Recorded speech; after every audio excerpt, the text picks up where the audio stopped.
A good day, peace, love, and light to you all, family. Welcome to another YouTube video with me, your host.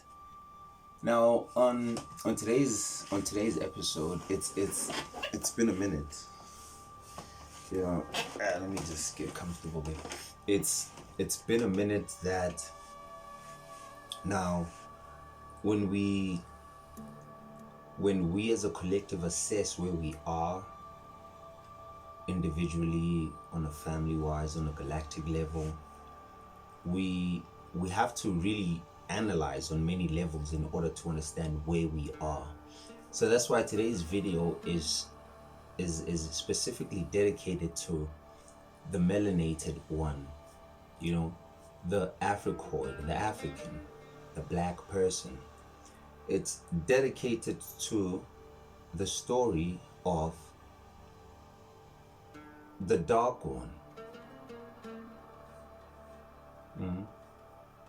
The brown, the colored, the mixed, the African American, the black, the Kafir, the Moor, the dark one, the Kemite, the Alkebulanian.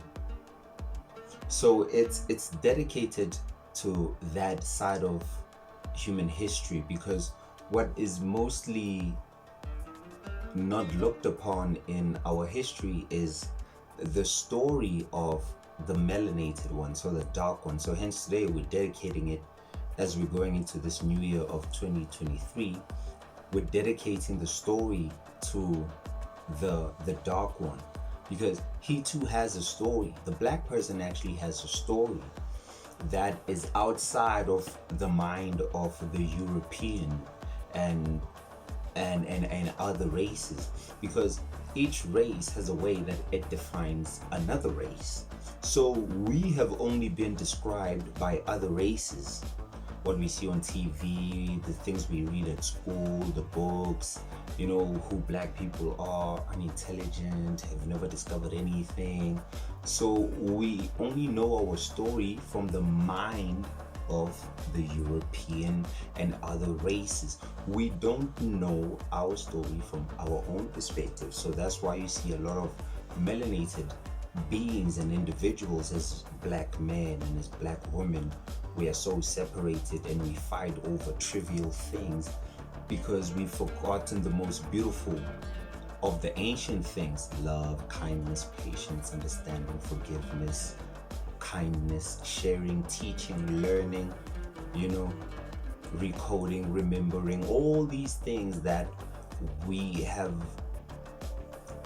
got into a state of bringing down from the spiritual realm into the physical, in a way that as a race we were able to manifest certain spiritual principles and disciplines and bring them into the physical. Hence, now when you study races in what they call theosophy, when you're studying races, the different races that exist, and the different cultures and the languages that those races represent. So monads splitting into souls, splitting into particular beings. So you go from a state of understanding that now you are communicating with something higher, and something higher is also communicating with something lower. So this is how monads are created. So there is an oversoul of what humanity is, and then that oversoul projects a first race into the physical. And the first race that was projected, according to mythology, to history, to science, to DNA, to diversity, genetic diversity, it's the Africoid, or the African. That's why you see many things being traced back to Africa. You see the oldest bones, the oldest texts ever discovered are in Africa. The oldest stone structure creations go back to Africa. The oldest calendar in the world, Adam's calendar is in South Africa, in Mpumalanga, just right here, not so far from where I am, because it's right here in South Africa, the oldest stone structure in the south. And so, mind you, that they were other stone structures replicated as you go north now of Africa. When you go into Zimbabwe, when you see the great Zimbabwe walls, and as you carry on swerving along the African continent, and seeing the beautiful structures that were created by the ancient people, but all of them arising in the south. Because what you find actually in Egypt, where you see the pyramid, the pharaohs, the mummies, and all these different high levels of understanding, were things that were first developed in the south, and then that knowledge traveled up north, up the Nile, up into the northern parts of Africa, where you find, by the northern parts, Morocco, Moor. That's what Moor meant. Moor meant black, right? So that's why even here in South Africa, they had this saying. It was kind of like a not even a swearing word, but they would say "yo Moor," and that would be like kind of a bad word. But when you actually look at it, Moor is black. It's Moor.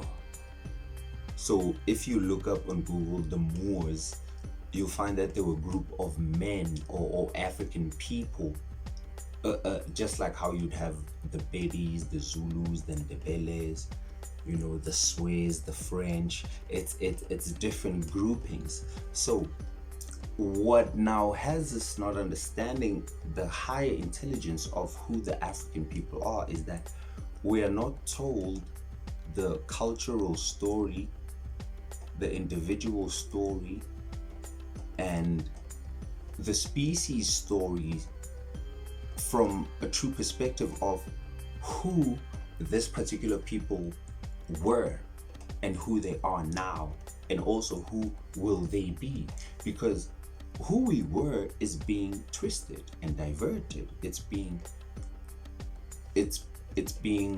retold to the people every day. We see Black Panther, all these movies that we see, everything that we watch is just a retelling of the African story from its inception, its growth, its maturity, and as we're experiencing now, its rise from decline. Because we've declined as the black ones, as the black race. We've declined in consciousness, not because we did anything wrong, but perhaps because it was our time. Ask yourself that question: was it our time? Because if everything has a time in the universe, I hope you're still keeping up. If everything has its time in the universe, that we as a people would have had our time in the universe where we decline, because that's how it works. It's cycles of time: introduction, growth, maturity, decline. It's four. It's introduced, it grows, it matures, and then it declines. 4 steps, 4 elements into creation. The 5th one that gives you an opposable thumb is ether. But let's just focus on the 4. Earth, water, fire, and air. So these 4 elements are what give you the body. They are what give you what comes into existence. They are what you project into the structure, or what the structure becomes. So the knowledge of this, the Africans knew, and so that means that now they knew what projecting into an avatar was. The movie Avatar is out. Avatar is nothing but mental projection into a body. When you see those people, come on, man. I wanted to do a decoding video about Avatar, but I'm like, it's so obvious, because number one, it's about colonization. They tell you in many other movies. There's a movie I just watched, something about a planet with 1,000 systems. It's basically the same thing as Avatar, where humans invade a different planet and they take their resources There was some intelligence from the tree, and whatever they were looking for in Avatar, just as beings are digging gold, copper, diamonds from the earth. They also show you in these movies where they are looking for something, whether it's in mythology, they're talking about the Anunnaki digging for gold.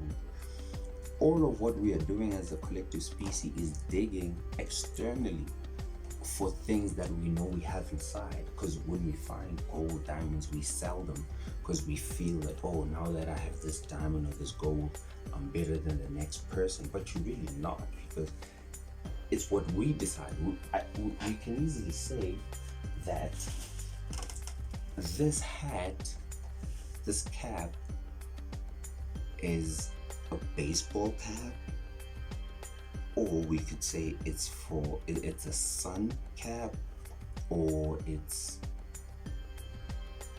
a fashion cap, like wear it to like show. It depends upon agreement, what we agree on. So even our bodies are soul agreements. So we agree on a soul level what type of avatar we are going to take upon in the flesh, in the body. So who or what are you going to become? So we chose to become this part. So we are the firstborns in the races. We are what they call the third root race in a study known as Theosophy, where they speak about something called root races. But it's merely just an unfolding of one story, because it cycles. Races grow, races mature, races decline. So by the time that the Africoid declined, he and she had already left trillions of stories and experiences, arts, creation, music, knowledge, studying of things far beyond comprehension in the physical, that when he and she went to sleep, another force could come in and invade, because that's how it works. The weak devour the strong in the natural cycle. But the godly cycle, you are supposed to surpass the duality, the weak or the strong, the meek, all of that. You're supposed to surpass all of that and go into a higher state, something higher than that. You see, so the races now become a thing where it's like the continuation and the knowing of God. Each race came in at a different time period. So there's major races, sub-races, and sub-sub-races. That could be also what you know of as the oversouls, the higher souls, the angels, the angles of light, the Libras, because they represent collective things, and then they project individual parts. Each zodiac sign projects infinite amounts of expressions of itself. Primarily is one star sign out of the 12, but also embodies many thousands of billions of placements, like between you are a moon in this, or your this is in that. There's so many parts that make you an individual, and the fact that you are aware of that, and so that's what makes you a god, because you become complete in the whole. Not only do you have a body, you can comprehend that you have a body. Not only do you have a mind, the mind can reflect upon itself. Not only can you have awareness, we are everything and nothing. you have awareness of yourself. The entire universe exists within every cell of our body. Not only are you conscious, you are also conscious of yourself. So all of these parts play a role. We are always connected. As a species, it's There is no separation. it's different projections of one thing. that is is seeing itself from multiple states. As I'm saying, your zodiac signs, your Libra, your Aries, one projecting into many, but that one is part of another many, but lesser than the third party. So we would be the third party. God would be the first, the greatest of all, just the, and then that projects itself into a state where now it becomes aware of like, oh my God, oh my me, or whatever you want to say. Oh, I'm conscious. So there's a part that's just like, and then that part that's transcended projects a part that is less transcended but still itself, where it becomes, oh my God, I'm this and this. And then that part, in order to really comprehend itself, it has to do what was done to it. So it projects multiple parts that now really go into the journey of seeing that, am I really this? So with the Trinity, it's developing awareness. So the project or the mission of God is to develop awareness, state of being. Why am I here? Where have I been? Where am I going? So when you can know that, you complete your cycle and you don't know I need to reincarnate, because you know it all now. You've become complete. You've become ascended. So God projected itself into that journey of self-awareness through the races. And the first race that was to come into the physical, that had the mission, was the black race. But that knowledge was found, conquered, taken, and so now it's been left in a very far deep place that we cannot yet comprehend or be able to capture yet. It's lost. But it's lost physically because it exists in the deep parts, of many libraries and museums. It's just a thing of, we don't know because it's not being allowed for us to know. So we've been our own unique people in the past, and we have a future. You see, so it's just a matter of remembering who we are. This is just going to be part one, because there's a whole story behind it. It is, man, there's so many parts where we could go. We could go to politics, into anime, to Pan-Africanism. We could go into many different directions when we talk about the melanated ones, because the history is long and it's very diverse. It's ancient. But this is just going to be part one. So peace, love, and light to your family. Once again, remember,